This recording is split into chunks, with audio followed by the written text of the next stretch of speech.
Hello, everyone. This is Jim Okerzinski with your weekly lecture video.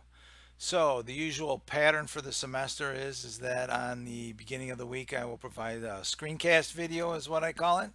We'll discuss the schedule, some expectations on assignments and activities that are due for the week, generally housekeeping type issues that I might need to address, those types of situations that need to be corrected or handled, also to point us in some sort of a direction. Then, about midweek, usually about Wednesday or Thursday, I'll upload a what I call a content like video that will discuss some of the aspects of the chapter of the textbook we're working on.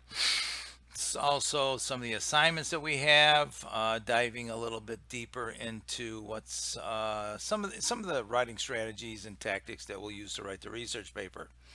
So this week, in the first week lecture video, I want to talk a little bit about our discussion board activity. I have noticed that people are posting about Twenge and Lukianoff and Height's articles.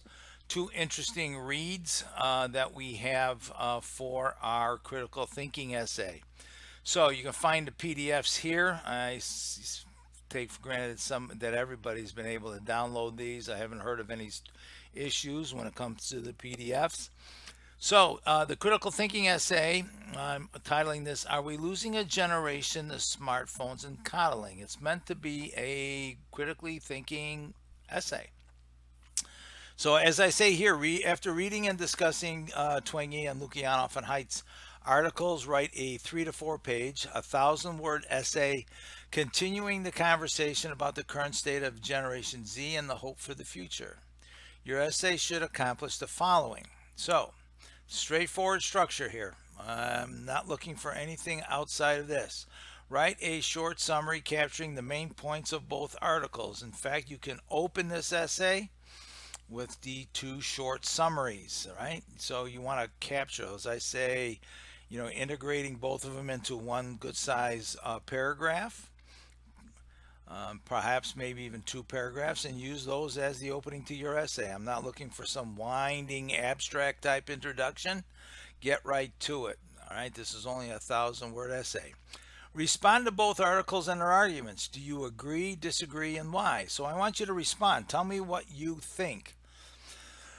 Excuse me.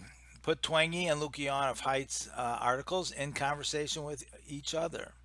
Both articles share common habits and behaviors. There are connections that can be drawn between the behaviors and the aspects in both articles. Both of the arguments cover some common ground. All right, so draw the connections. See if you can synthesize the conversation going back and forth between the two articles.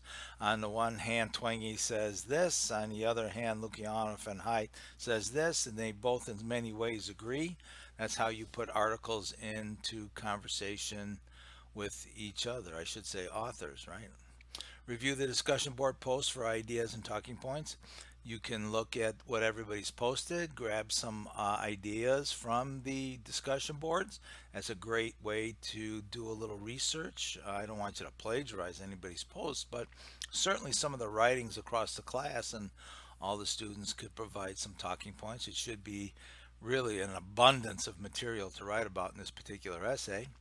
Provide support for your critical thinking from the article. So if you're going to make an assertion, what in either article supports your thinking, right? Don't, I want some summary and then I want response to this and your thinking. I want to know what you think. That's why it's called a critical thinking essay assignment. So outside sources are not required, but if you choose to integrate outside information, you must cite both in text and a works cited page.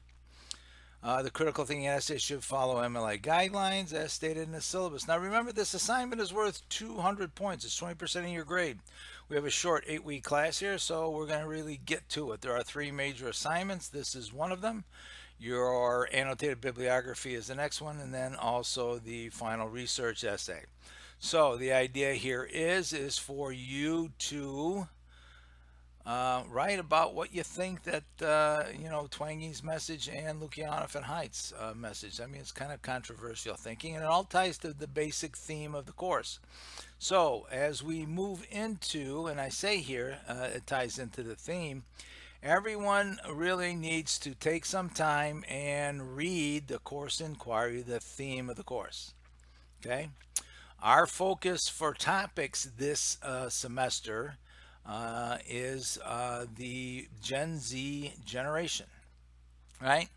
From negotiating the basic problems of higher education like cost, workloads, or choosing a major, we'll expand our research into how COVID-19 pandemic has already transformed the college experience and what that means for everyone moving forward. And I say here, it is unrealistic to believe that life in college will return to normal anytime soon. So how do we all adapt to a new ways of learning in order to prepare for entering the workforce by looking into how new age college skill set fits your career goals, right?